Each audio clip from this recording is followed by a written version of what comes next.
Good afternoon, everyone. My name is Jeff Freitas. I'm the president of CFT. Welcome back to our weekly Upfront Union broadcast. Today, it is live. We have been recording some of these because we can, but today is live because of a lot of the late-breaking news. I hope that all of you had a restful winter break, and I hope that you are all safe during this very scary ongoing COVID-19 surge.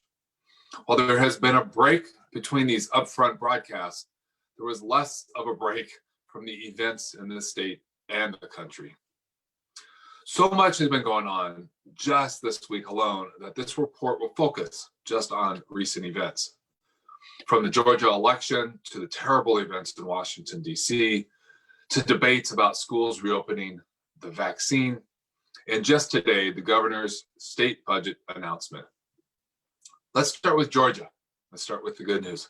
We are all ecstatic about the victory of the two Democratic candidates, Reverend Raphael Warnock and Mr. John Ossoff.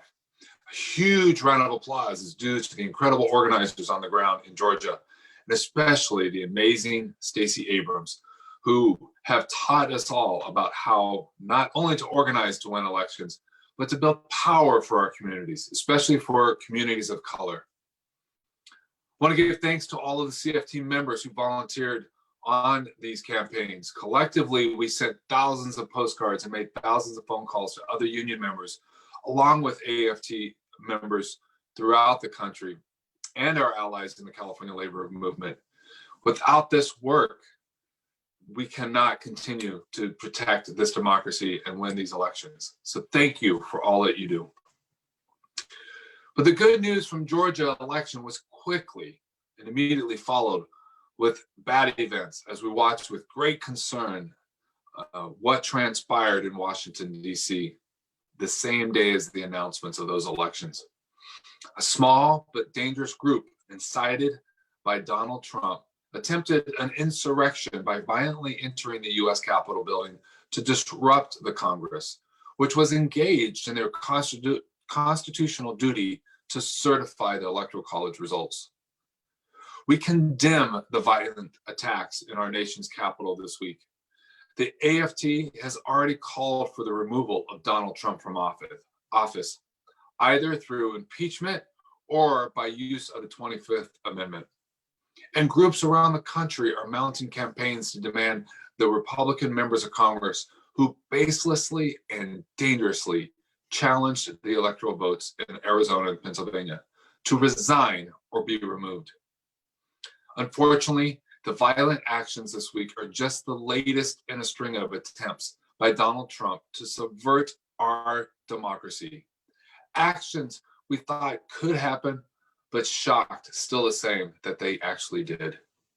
And we will continue to move forward. We are 2 weeks from today. Joe Biden will be sworn in as the next president of the United States. And our own Kamala Harris will be sworn in as the next VP, the first woman to be elected to the executive branch, among many firsts. And those two new senators from Georgia will ensure that Vice President Harris will be the deciding vote on who the next Senate Majority Leader will be in the Senate. Regardless of Trump's sedition, our democracy will stand firm. As long as we and our fellow Americans continue to stand up for it, and as long as we as unions defend it, our democracy will stand firm. Now, on to the school's reopening debate and the vaccines. Over the winter break, you probably saw many news reports about the governor's plan to reopen schools, which he called California's Safe Schools for All plan. The plan would offer $2 billion in funding to California school districts who submit a completed COVID-19 safety plan that includes offering in-person instruction for all TK2 students, foster students, homeless students, and other students without internet access.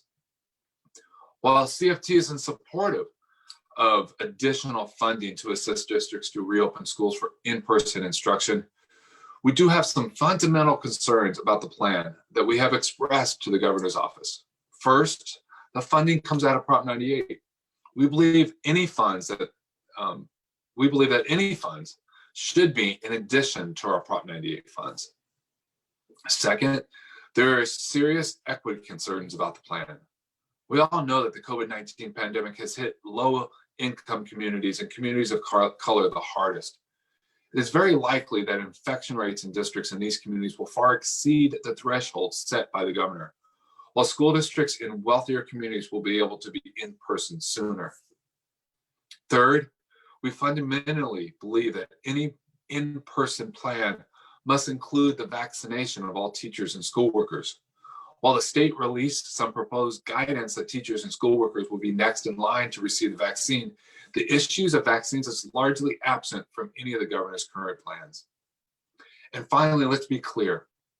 Right now, the entire conversation about schools being in person is a little premature.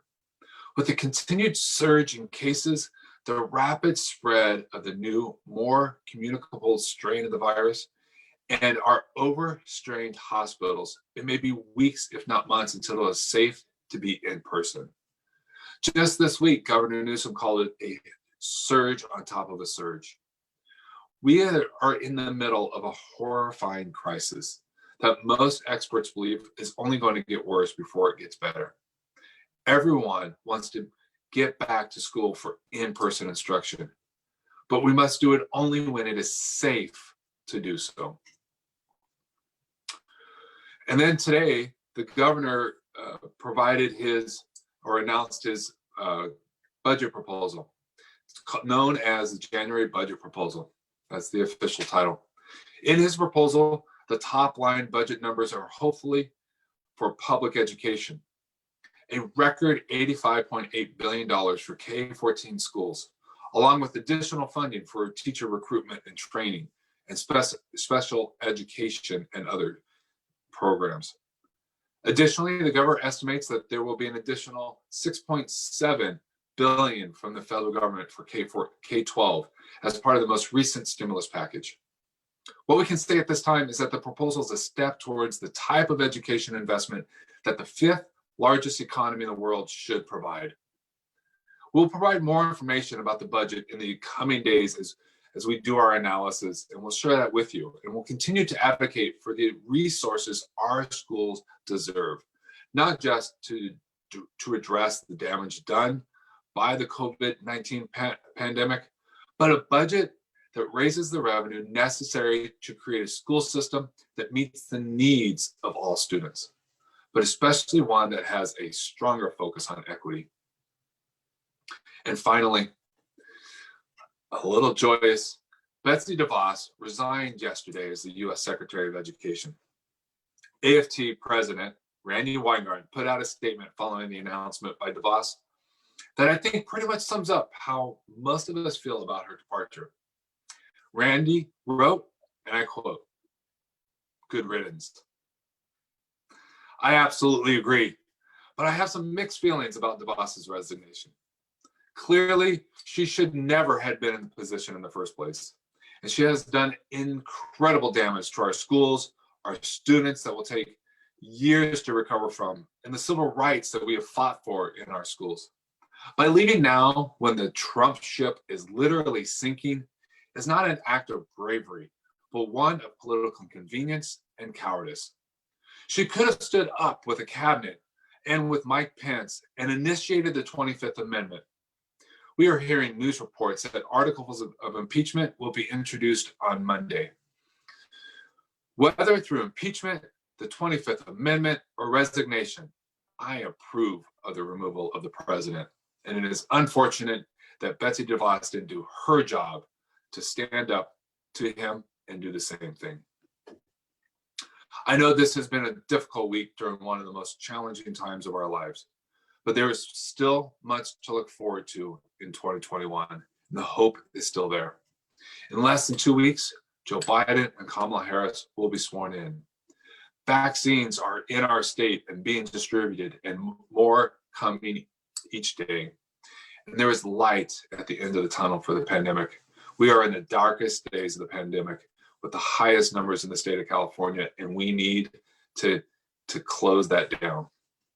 And we can do that. We've got a lot of work to get out of this mess, but I look forward to working with all of you to get that work done. So with that, I end this week's CFT Upfront broadcast. I welcome you all back to listening. And I want to say, please take care of yourself, your families, and those around you, and please stay safe. Good night.